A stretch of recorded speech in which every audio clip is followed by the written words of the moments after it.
of our Increasing Diversity and Inclusion in Science workshop. How was the movie yesterday? Did you attend the movie? Yeah, good, good. Okay, I hope the message of the movie will resonate with some of the topics that we are going to discuss today. So it is my pleasure to introduce Professor Renata Wasserman. I'm Associate Professor at the Computer Science Department of USP and researcher at the Center for Artificial Intelligence, funded by the FASPIS at IBM. She's also the director of the Logarithm? How do you pronounce it? Logarithm. Logarithm. And law. Algorithm and Law, Research Institute for Artificial Intelligence and Law. So make sure that you need a lawyer. This could be the source of this network connection. She did her PhD at the Universidade of Amsterdam at the Institute for Logic, Language, and Computation. She is also a mother of two, part of the sandwich generation that takes care of the parents and the kids at the same time, besides working and trying to stay sane. We don't know about that, don't we?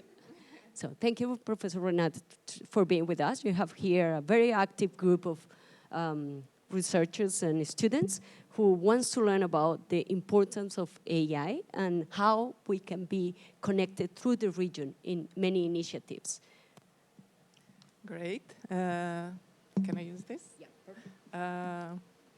So thanks, Alba, and thanks to all the organizers who invited me. It's a pleasure to be here. Although I've heard that most of you are from physics, I'm not going to talk about anything very technical, and I think there are lots of things in common between all the exact sciences. I'm going to speak in English, but please feel free to interrupt me and ask questions in any language. Well, any language, I mean Spanish and Portuguese. Okay, a bit of Dutch. I did my but really feel, because the idea, I prefer to be very informal and discuss and be interrupted many times than talk for myself and have no one following.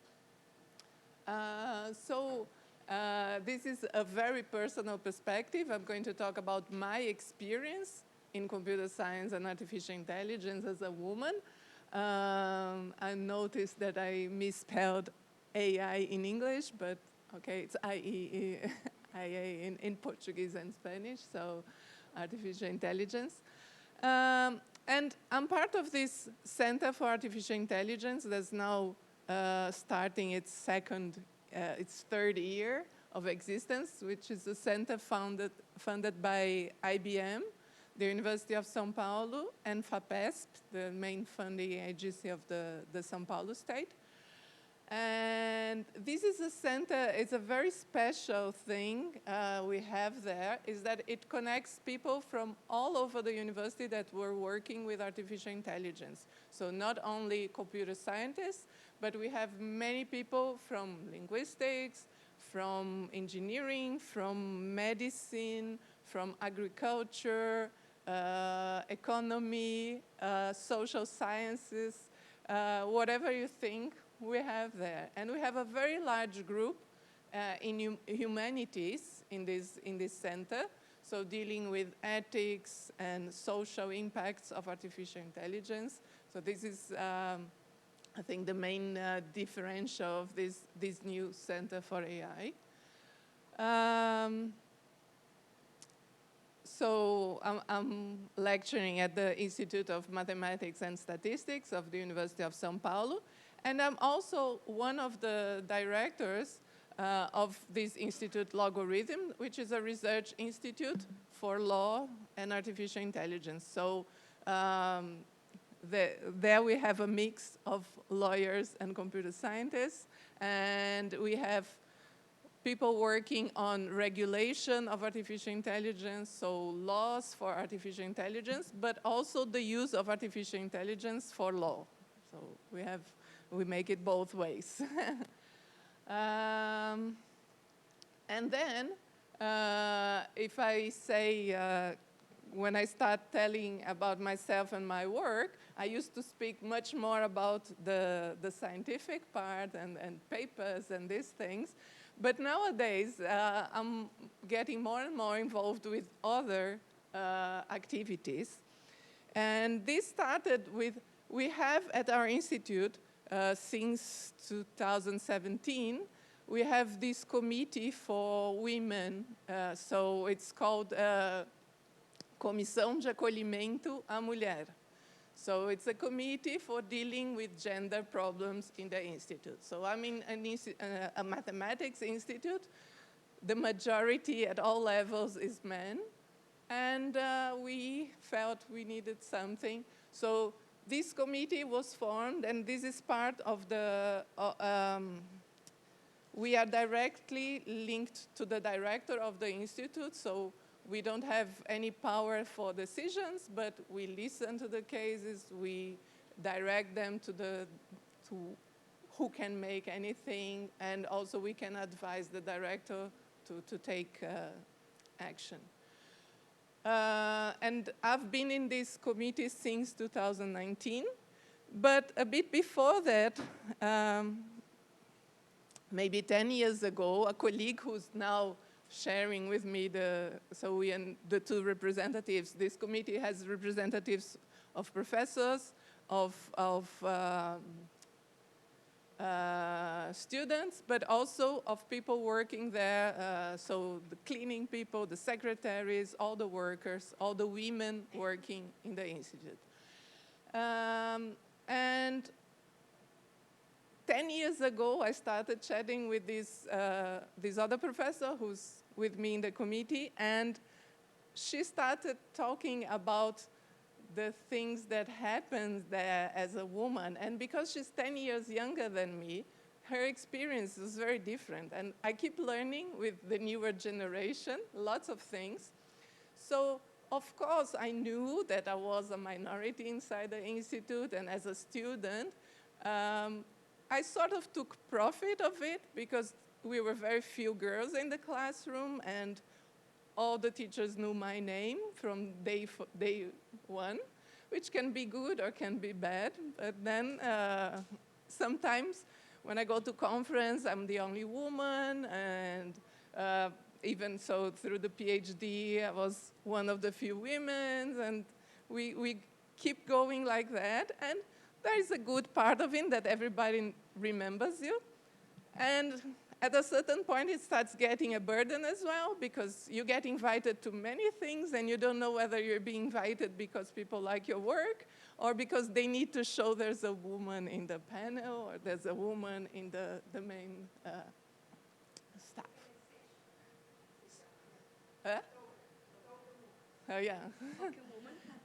Token. Yeah. I hear a lot about also black people saying this, so yeah, I'm the one, yeah, so I'm the only one, and then I get invited to everything because I need to represent. So we want to represent, but also we get overwhelmed because there's just too much.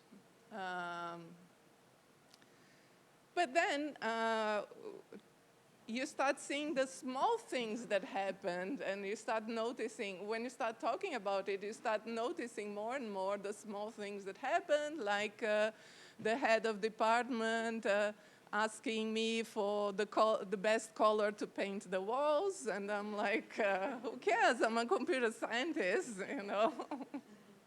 And things like that, and I was always the one organizing the department parties and all kind of social meetings, and then you say, there's something wrong. So I started in this committee 4 years ago as a representative, and then when the Center for Artificial Intelligence started in the first year, the directors called me to talk about inclusion, diversity and inclusion inside the center. So artificial intelligence, more than mathematics, is a place of white men.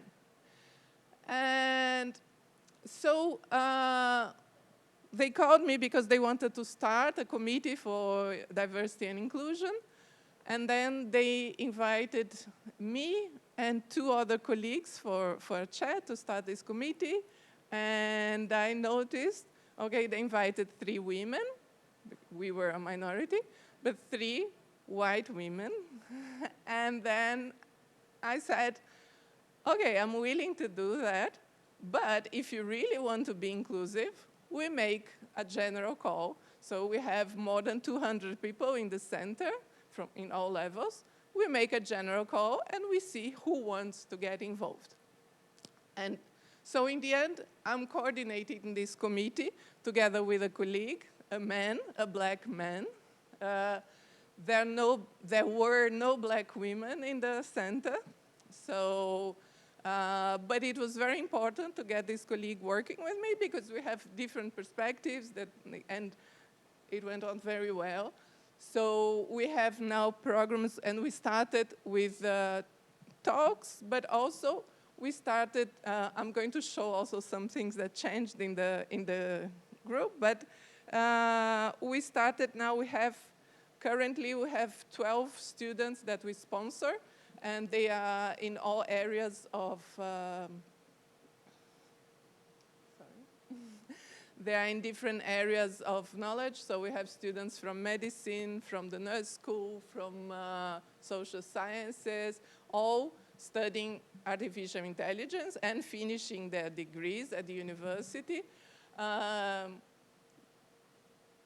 The vast majority is non-white and non-male. So we have trans people, we have non-binary people, and mostly women. And this made a big change in the atmosphere. So, okay, it's only 12. We are trying to get more funding from external funds. But, yeah, it made a big difference in the atmosphere of the center. And then 1 year ago, the University of São Paulo started a new, so we have what is called Pró-Reitoria, which are the divisions of the university administration. And we have now, since last year, this Pró-Reitoria of inclusion and belonging. So, and this is the area which is taking care of increasing diversity. And I represent my institute in the council of this Pró-Reitoria. And we've had now some openings for postdocs. So the first one was an offering. So they keep a list of black scientists, because people say, we don't hire because there are not enough people that apply. And we say, okay, we have this list, so that when we have committees for PhD defenses or even for hiring people, we can call these names from all over Brazil. They have launched last year 3 postdoc positions for black women in all areas, just to test the grounds. And there were like 700 applications for the 3 positions. So they say, okay, we do have people that want to work, that are qualified, and that we can hire. So this year, the new opening was for 50, and that was not only female, so it was black people in general. And there were more than 1,000 applications, and I was in the reviewing committee. I think I read like... This is for Brazilians, yeah. This one is for Brazilians. And the idea is to have people there so that they can be hired, so have people around that can apply for the...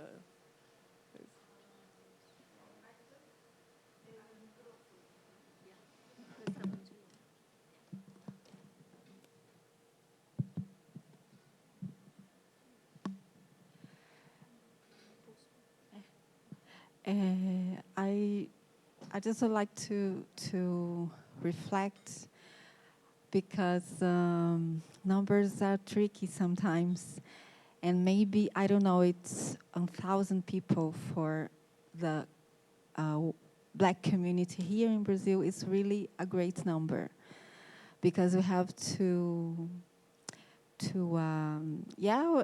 I think there is always qualified people, because we Black people we resist since we were forced to leave our continent. But I think that we have to engage public policies in a way that we have more vacancies for Black people, and we have more Black people applying for these positions. But because maybe it's we have for our community, we have this the constitution in Brazil in the 19th century prohibited Black people to study. So we began to study in our religious space.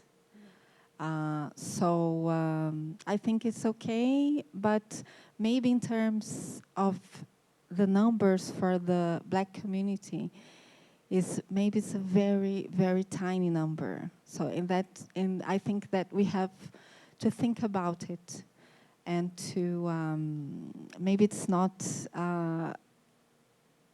I know because people, they create this myth that we are not capable. We Black people are not capable, but the people doesn't observe that we have racist policies, and I think that and we keep resisting. We have a very important sociologist called Clóvis Moura that he has a very great work that proves our resistance as a community. But I don't know, I think that these numbers, maybe they are not they are not enough for us. I think we have to think about it. No, I totally agree. And when I say people think that there are not enough qualified people for these places, it's not because they think people are bad, but that they didn't have the conditions to study. And we see that if you go up in the power line of the university, you get the administration, and then you don't see Black people. Because now, with the affirmative policies, we are getting more and more Black people entering the university, but we still have all the path to go. So now, one of the things that happens, besides these postdoc places, there are now affirmative policies for hiring professors and for hiring anybody at the university, so at all levels. So we are hoping to repair these injustices, but yeah, go slowly. And in the end, I am, as a white woman, I'm very embarrassed when I have to stand in all these committees. So we have all these committees for analyzing the applications, and I say, you know, I'm a white person there, but they think it's better to have a white woman than a white man, and so we have, I hope we get the next generation going soon. And then, as you can imagine, because I'm in all these committees, I get less and less time for research, and as do my female colleagues. And I must say that this is the only instance of the university administration where we have a majority of women. Because, okay, it's not scientific, it's not going to go to your CV, it's not going to be published. So you see the the postgraduate council, the research council, these are all men. And then this is the only one that has the majority are women, and there are more black people than any other instance of the university. And then, is it here? So when we started this committee at the Center for Artificial Intelligence, the first thing we ran was a survey to see who was there. And we were really astonished to see that we had the situation, the division between men and women was not that bad. So usually in computer science, you would have like 20% women, and in artificial intelligence, usually less. So 40% of women was a lot. And you can see there are other things that people that either said they didn't want to answer or classified as non-binary. So that's why it doesn't sum 100%. But then this doesn't look that bad, but we said, okay, so let's have a closer examination. Where are these 40% women? And so if you look at I don't know if you can read, but these names, so these are the main challenges, the main research groups of the center. And below the name of the group, you have the principal investigators. And all men. So this is how the center started. So all the PIs were men. And then we started the Diversity and Inclusion Committee. We started publishing the numbers and giving talks and showing them where these 40% women were, mostly students, mostly not in computer science, but in linguistics, because we have this very large group of natural language processing. So these were mostly undergraduate students doing linguistics. So the numbers in the computer science part and in the upper levels of the structure were really bad. And after some effort, so you can see 2 years later, there was a presentation of the center, and these are the groups, and suddenly we have 3 women as principal investigators. So the effort pays off a bit, so, but it's a lot of effort, but we managed to change some things. And none of them, okay, only one is a linguist, the other ones are technical people, so.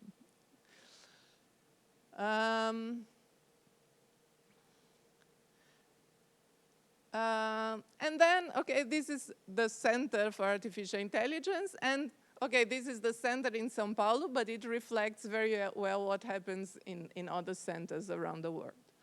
And then we can look at computer science, and as I said, this is a very personal perspective.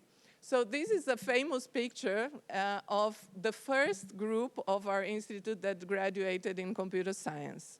The first class of 74, so 1974, you can see almost all women. And for those who have seen the film yesterday, computation was typically a female thing. It was seen almost as a secretary, yeah, doing things, pressing buttons, typing code in, and like, and mathematics. So mostly women. And this picture keeps appearing in several places in our university because there's always this question, so where did these women go? So what happened to this? And things started changing. And so this was in the newspaper of the university. And this is the number, so the dark part is are men, and the lighter green represents women. So these are the numbers of people that graduated from the computer science course in our institute. And we see that in the beginning, it was mostly women. And unfortunately, let's see if I can, I don't know if I can point. This is when I started university. It was the turnaround point. And from there on, there are much more men than women. So, and there are several conjectures. This happens, again, it's not only in my course, it's all over the world, there's this discussion. And one of the conjectures, the one I tend to defend, is that this is when personal computers arrived here. And people started playing, and mostly it was computer games. And this was a boys' activity. So boys got interested in computers and girls not. There may be several other reasons. And you see that, so this is when I started studying. This is when I started as a lecturer. And then we were having groups that had 2 girls in 60. And very, very bad differences. And things are starting to get better. So just to give some numbers, the class of 2020 had 5 girls in 60, which was considered an improvement because the year before we had 2. But sadly, from these 5, only 2 are still in the course, so finishing the course now, or finished last year. So. Graduate students, so these numbers are all from 2020, we had 20%, which is better than this. And we have around 20% of professors. But here there's a difference. I'll talk a little bit about. So there's only 1 full professor. And this full professor, so she's the only one in the whole history of the department that became a full professor. She's about to retire, and she has no family, no children, and I do think this plays a role, unfortunately.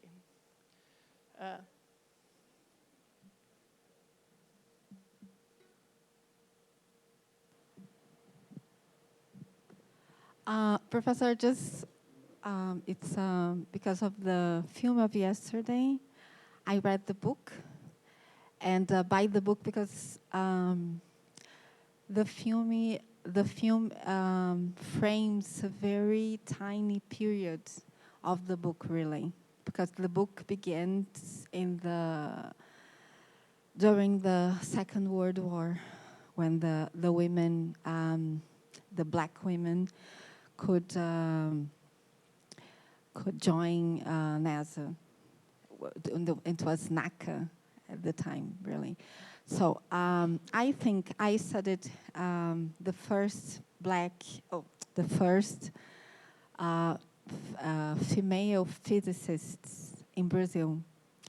And what I think, my theory, and through also through the reading of the book also, I think that there were in computer science, in my humble opinion, because I'm a journalist. I think there was a hierarchy. For instance, women computers, and we see that reading the book. Black women were computers, and for instance, they weren't allowed to sign the calculations, just the white men engineers. And I think I noticed that also in physics field, that when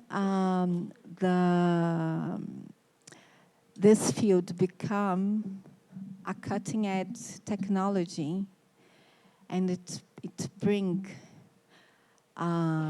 wealth, so the women are expelled, And I think that's really the reason, because in a capitalist society, men are supposed to have wealth and not the women. For instance, I work every 2 years in a defense fair that occurs in Rio de Janeiro, and was the most important defense fair in Latin America. And I notice always that the majority of the stands, it's just men dealing with a very, very expensive budgets and everything.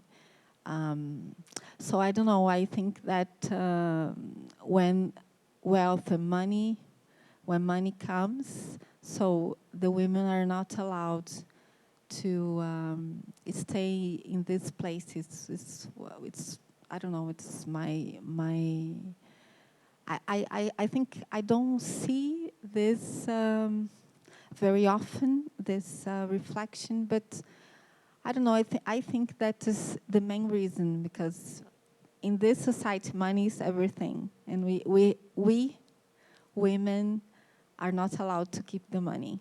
I don't know. Yeah, that's a good point.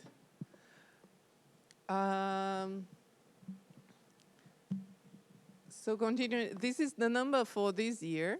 So suddenly we have gone from 8% to 23% in the entrance. We hope these girls stay. We are doing our best to keep them to the end of the course. And it's still an outlier number, but we hope this is a tendency back, because we've been putting a lot of effort. So I see the T-shirt of Meninas Digitais, the orange one. So this is a Brazilian initiative to bringing girls into computer science. And we've been offering courses for girls in public schools and trying to attract them to the career. And we hope that this is a tendency. Yeah. Yeah. And I don't know why, but the difference is number. You see that it's the new people that came in were men. So this could be because the people who were graduating in the undergraduate were mostly men. So we have to see what happens with the tendency.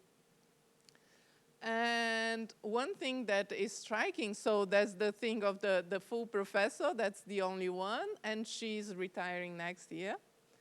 But also when we looked at the other end, the last woman hired in the department was more than 10 years ago. And she's here, one of the two. And the other, the second one, is also retiring next year. So she stayed in the first level throughout the career. And this means that, okay, this colleague, she's going probably next year to be an associate professor, and we don't have anyone here.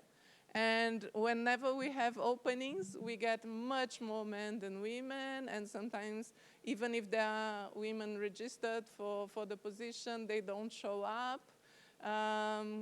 So this is really worrying, because we are going to have nobody in the start of the career, and this will reflect for the whole thing, for the whole structure. And then, so there's this famous idea of the leaking pipe, that you lose the women on the way.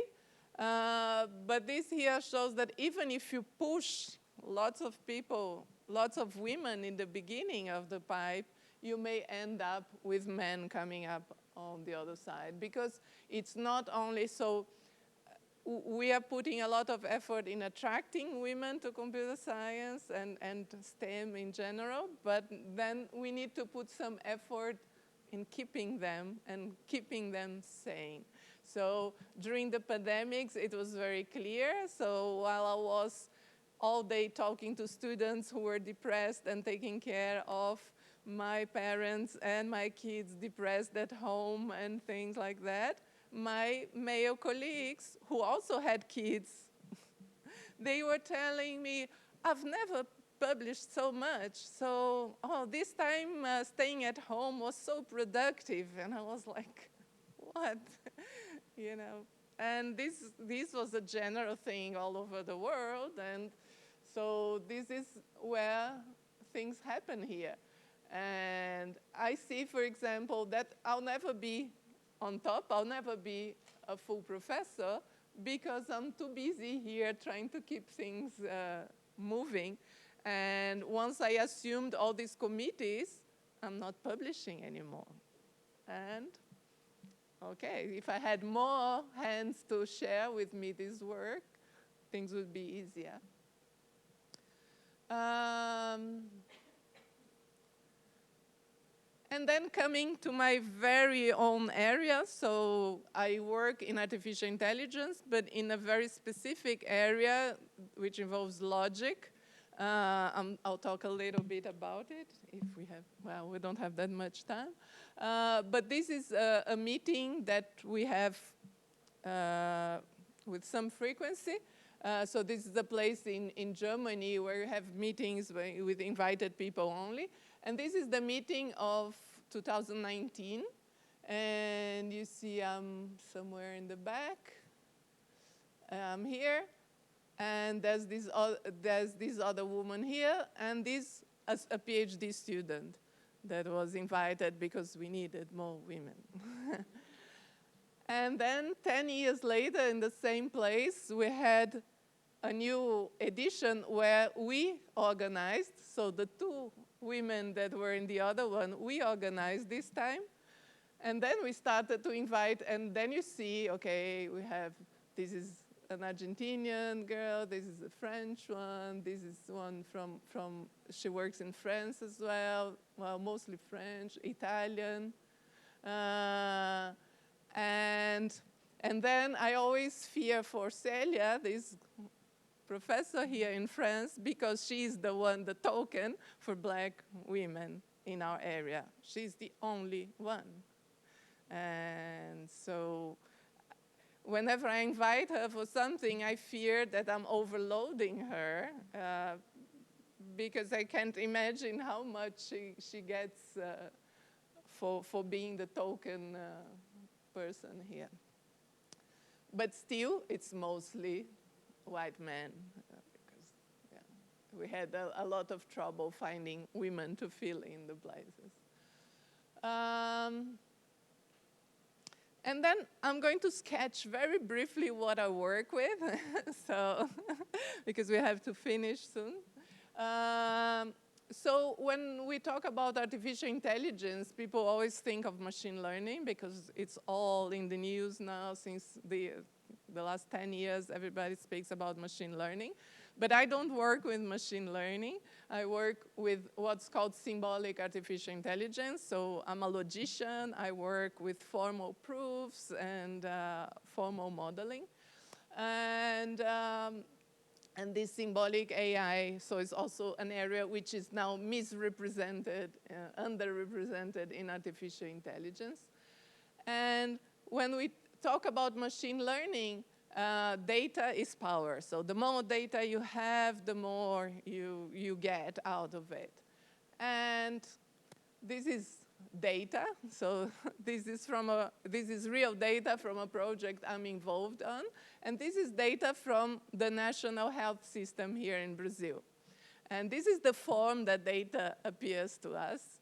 And we have to crunch the data and come up with something. And I'm in a project, involved in a project with people from the public health faculty here in São Paulo. And we are dealing with women-related, so birth and postpartum questions and maternal health. This is data. But then data alone doesn't bring power. So in symbolic AI, we say knowledge is power. And where does the knowledge come? It doesn't have to come from the data. Actually, when we talk to the people in the health system, when they have a lot of knowledge in order to interpret the data. And, sorry? That's a metadata. Yeah, not only metadata, but what was done in expert systems before. So knowledge about not only what each column here means, but how they are related. So things like rules and things that always happen and things that are universal truths. And then when we can, in symbolic AI, we try to represent this kind of knowledge. And with this, we can interpret the data and have quicker results. This is not being recorded, right? Yes. Because so there are stories of people doing machine learning in this project I am, and once the group of machine learning, they came up with a very thing that they discovered from the data, crunching all the data. They called a meeting with all the main investigators of the project, and they had all together. And this guy says that they had found we were working with child mortality, and he found the best variable that described and it was the APGAR index. And for everybody that already had a child, this is so obvious because the APGAR index is the grade, is a sum, a collection of several features that the doctor puts together to say the chances that the health of the newborn. So this was completely obvious. So when he said, we were all looking at each other and say, you know, these guys were months working on terabytes of data to come up that this is the main, I mean, we could have written that for them. Yeah, it is. But this index has been created very long ago, and it's been used by a woman, exactly, a woman doctor. And yeah, so this happens. And when I talk about knowledge representation, modern knowledge representation, we have several tools for that. It's not anymore just writing formulas, mathematical formulas. Behind that, there are lots of formulas, but people don't have to look at the formulas anymore. So we have this, I work a lot with what's called ontologies, which are formal ways of describing things.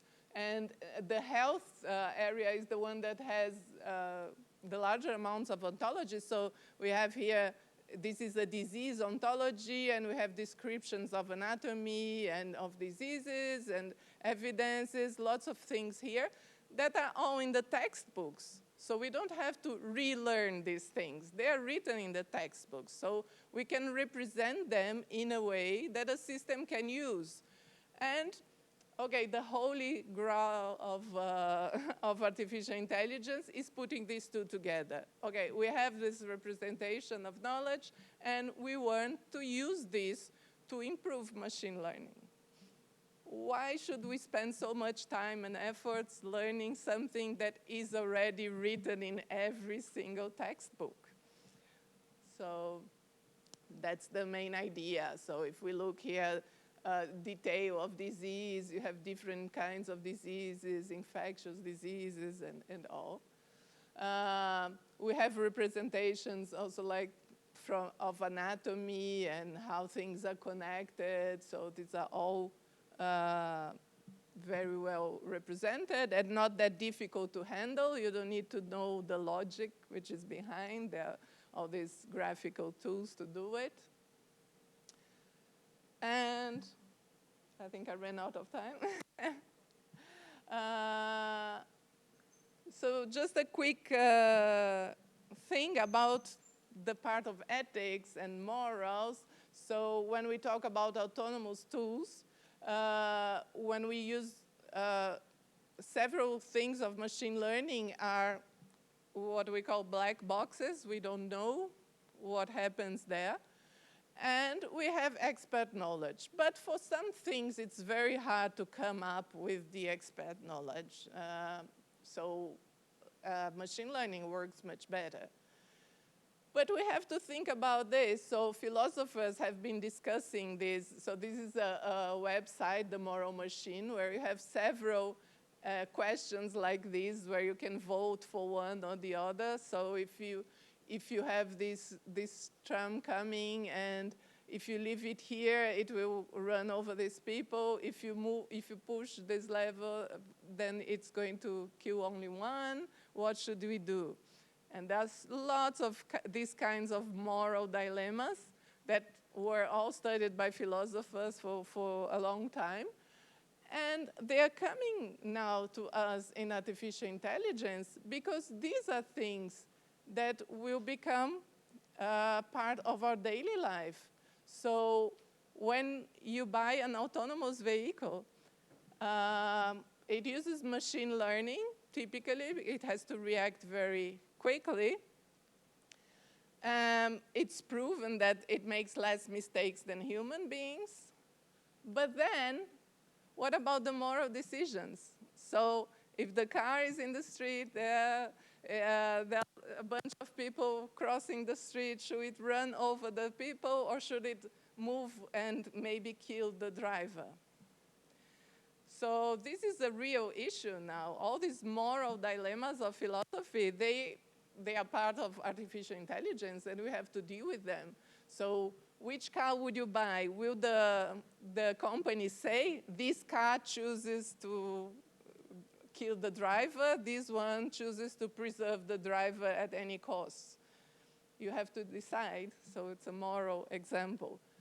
And, okay, this is just when Elon Musk announced on then Twitter about the new autopilot and Tesla, and a day after there was this crash involving a Tesla autonomous car. Yeah, it happens. This was just a bit after, so hours after the announce of the feature. So these things happen, and this is really a problem for artificial intelligence to solve there. So that's why I think it's very important that we have this group of humanities in our center to deal with all these social impacts and moral dilemmas that we meet. And to finish, just for fun, so I always think of the Asimov's 3 laws of robotics, for those that don't know. So the first one is you don't harm humans. So do you want your car to have, in the first rule, don't harm humans, but which humans? The one inside or the one outside? The second, so this is for robots. The second law is to obey orders, and the third one is to protect yourself. And they are written in this order. And this cartoon is what happens if we change the ordering. So when you give more priority to one instead of the other. So if you put protect yourself before obey orders, then you just get a robot that won't do what you tell him to do. And if you put obey orders before don't harm humans, well, no. It's going to be a hell. And then you have, again, whenever you have obey orders before the others, you have problems here. And protect yourself, okay, robot threatening the human. So if you try to unplug me, you'll be dead. So this is just a cartoon showing why it is important to establish the right priorities between rules when you devise intelligent systems. And that's what I wanted to tell you. So thanks a lot.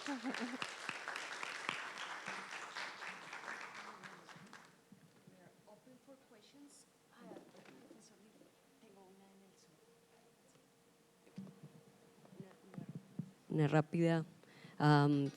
This is a question from Cristiana Couto.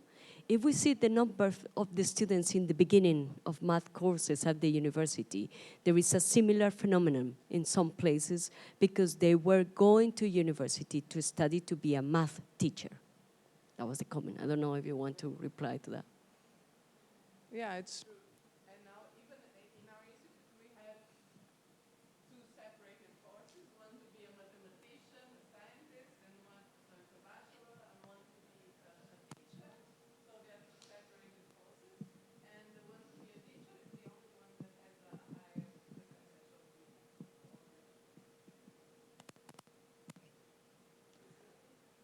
Hi, thank you for the talk.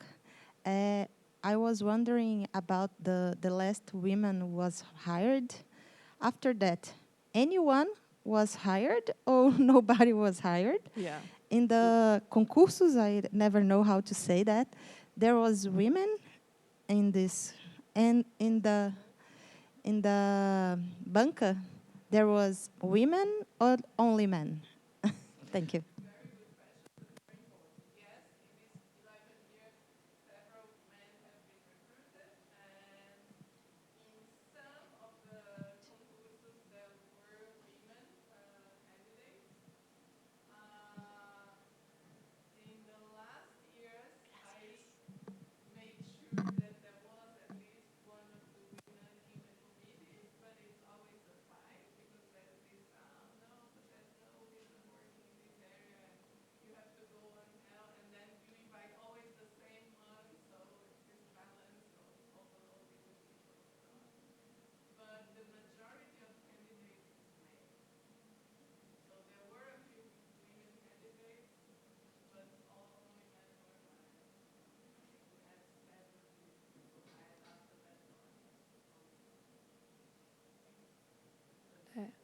Son más comentarios que preguntas, lo digo en español lento, pero sí.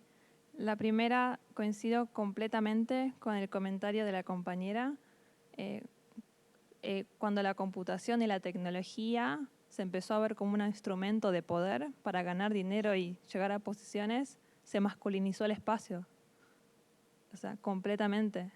Siempre cuando discuto esto con compañeras en computación, siempre es lo mismo.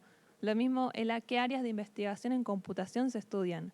Ética, hay mujeres. Procesamiento de lenguaje, hay mujeres. Pero seguridad informática, ninguna. Tipo, todo el mundo cripto, ninguna mujer. High computing como performance, ninguna mujer, como es muy hardware. Entonces, y es muy difícil entrar ahí, y mis compañeras le han pasado, quieren entrar, y es muy difícil sentirte ser la pionera. O sea, no es fácil. A mí misma me pasó y a varias chicas les pasa que cambian la ropa. Yo así, no, en mi primer año de facultad no podía entrar. Sin darme cuenta, empecé a darme cuenta que llamaba la atención y empecé a cambiar. Incluso mi forma de hablar, cómo miro a la gente, no es la misma. Soy más fría porque no quiero que otras personas interpreten otra cosa, porque son todos varones. Entonces, y después yo tengo el privilegio de haber terminado la carrera en poco tiempo, en lo normal. Pero varias compañeras tienen otras obligaciones y terminan a los 30 años. Y cuando piensan academia o industria, en la academia termino el doctorado a los 38. ¿Quiero ser madre o no? Las pocas que eligen ser madres no logran publicar mucho, no logran ser profesoras y tienen ya bocas que alimentar. Y hay que ver si tienen un compañero bueno y abierto. Entonces, siento lo mismo, siempre, ¿cómo nos están evaluando? Porque si van a evaluar y a las mujeres la evalúan lo mismo y solo evalúan los últimos 5 años de publicaciones y las mujeres en 30 a 35 años, justo estamos en la etapa de los últimos años donde podemos ser madres, no está siendo justo actualmente los modelos de evaluación de profesoras. O sea, y no sé, siento que traemos muchas chicas, pero es difícil decirles, si querés ir a seguridad, vas a tener que ser muy fuerte y abrir el campo. No sé.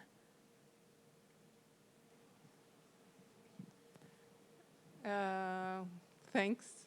Yeah, it's true. And when you were talking about the way you dressed, I remember, so I did my PhD in Holland, in Amsterdam, and once I was staying with friends there, a couple, they're both computer scientists, and the wife was going to give a talk at a very, so she's a full professor now, but it was very hard for her. And when she was going to give a talk, and at that time, she's a full professor now, but they were very young at that time, and her partner asked, so, but why are you dressing down? So, you know, to dress up in English is to put nice clothes, and so dress down is to hide yourself. And she hadn't noticed, but she said, well, this is the way I dressed for work. And then we started discussing, because she was going to give a presentation, and she was working with real technology, and there were only men in her group. And then, so I was a student then, and I was thinking, wow, you have to dress down. So for me, it was much more comfortable to come here because, okay, it's hot, and I can dress like this because I know the majority of the audience is women. So it's...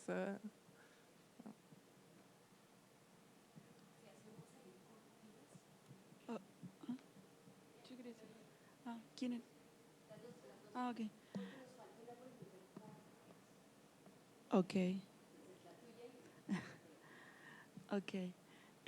I just want to say that in Argentina we have the same problems and the same numbers, and I think even there's a foundation, I don't know if you know, Sadowski. They made, well, statistics, and in the 60s, in the 70s, until the 80s, there were 70% of women studying computers, and then it dropped out, and now it's less than 20%. And I think that there's a multiple, factor why that happened. I think what her said is very important, and I think there are many studies that support that also. And we talk about power and legitimacy, and their professionalization of an assignment. Women were thought and more of, like you say, a secretary. But I think that also we have to think before that.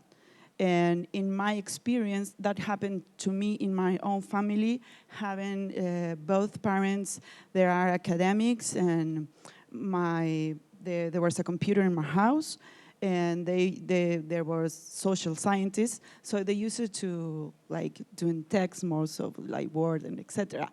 And so that was my reality. And my brother, and he uses the computer as he works with video games, and my father bought the first Atari and the Game Boy and everything, so their work with technology was very different than mine. And I'm a psychologist, and he's a computer engineer. So I think that both things are very important in how we teach our kids to engage with technology from a very young age, because in my experience, it never crossed my mind, to do something with something technical. And I was very good also in math and physics and chemistry. All my classmates, boys, came to my house, and I taught them mathematics and physics and chemistry. But it never crossed my mind to do a technical career or anything. Were my interests, but I don't know how much of that interest was for my own vocation or everything, or the environment that kind of, because my brother, he works with they bought a radio, and he put it apart, and then he put it back again. And that never crossed my mind. He was like that for a very young age. So I think that also when it's so abstractive, the thought, because I was good at math and computer, but my relationship with technology was from another point of view and another side, that was very hard to me to see myself as a physics or mathematician or anything.